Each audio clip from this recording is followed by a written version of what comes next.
বিমানবন্দর সংলগ্ন হোটেল থেকে ভিন রাজ্যের বাসিন্দার ঝুলন্ত দেহ উদ্ধার ঘিরে তৈরি হয়েছে রহস্য।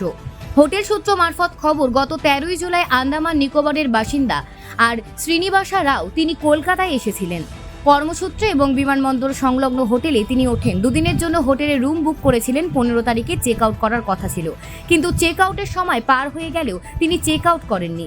এরপরেই হোটেলের কর্মীরা দরজায় নক করলেও কোনো রকম সাড়া না মেলায় খবর যায় বিমানবন্দর থানার পুলিশ এসে দীর্ঘক্ষণ ধরে নক করে কোনো রকম সাড়া না মেলায় দরজা ভেঙে দেখে লাইলিন দড়ি পাখার সঙ্গে বেঁধে খাটের ওপর বসা অবস্থায় মৃতদেহ উদ্ধার করে। গতকাল রাতে মৃতদেহ ময়নাতদন্তের জন্য বারাসাত হাসপাতালে পাঠানো হয়েছে। ময়নাতদন্তে প্রাথমিক রিপোর্ট পাওয়ার পরেই বোঝা যাবে মৃত্যুর সঠিক কারণ। পরিবারকে পুলিশের পক্ষ থেকে খবর দেওয়া হয়েছে। তবে কী কারণে ভিন রাজ্যের বাসিন্দা হোটেলে আত্মহননের পথ বেছে নিলেন সে বিষয়ে তদন্ত করে দেখছে বিমানবন্দর থানার পুলিশ। একটি অস্বাভাবিক মৃত্যুর মামলা রুজু করে ঘটনার তদন্তে নেমেছে। পারিপার্শ্বিক তথ্য প্রমাণ অর্থাৎ মোবাইল ফোনটি বাজেয়াপ্ত করেছে তদন্তকারী আধিকারিকেরা। ব্যুরো রিপোর্ট, IHRO বার্তা। কবে এসেছিলেন আন্দামান নিকোবর এস শ্রীনিবাসন রাও? আপনারা এসেছিলেন 13 তারিখে। 13 তারিখে 3:17 এসেছিলেন। 3:17 এসেছি। তারপরে কি অবস্থায় আপনারা দেখতে পেলেন? আমাদের যেহেতু ওনার গতকাল ওনার মেয়াদ শেষ হয়ে গেছে, 15 তারিখ 14 তারিখ কোনো বুকিং ছিল, কালকে মেয়াদ শেষ হয়ে গেছে।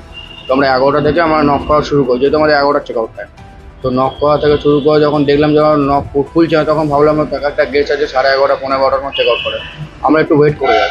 তো যখন দেখলাম 11:30 পার হয়ে গেল, তখনও কোনো রেসপন্স পাচ্ছি না, তখন আমরা আমাদের স্যারের সাথে কোঅপারেট করে তো আমরা তখন রুম নক করা শুরু করলাম। তো যখন কোনো রকম কোনো রেসপন্স পেলাম না, তখন আমাদের ম্যানেজার স্যার আমাদের একে ফোন করলেন, থানায় ফোন করলেন। তো থানা থেকে পুলিশ আসছে, আমরা একটু পুলিশের সাথে আমরা উপরে গেলাম আমাদের দুজন স্টাফ নিয়ে। তখন স্যারের ওনাদের পারমিশনে আমরা দরজা তখন ভাঙলাম। আমার সঙ্গে একটা পুলিশ ছিলেন দরজা ভাঙাতে, সেটা আমাদের কাছে ভিডিও রয়েছে। তো তারপর আমরা ওই দরজাটা ভাঙলাম, ভেঙে দেখলাম ওনার ওরকম অবস্থায়। কিরকম অবস্থা? উনি গলায় দড়ি দিয়ে মানে বসে আছেন বিছানায়, নাইলন দড়ি। লাইনন দড়ি। আপনার নাম? আমার নাম রিঞ্জু দাস, আমি এখানকার ম্যানেজার।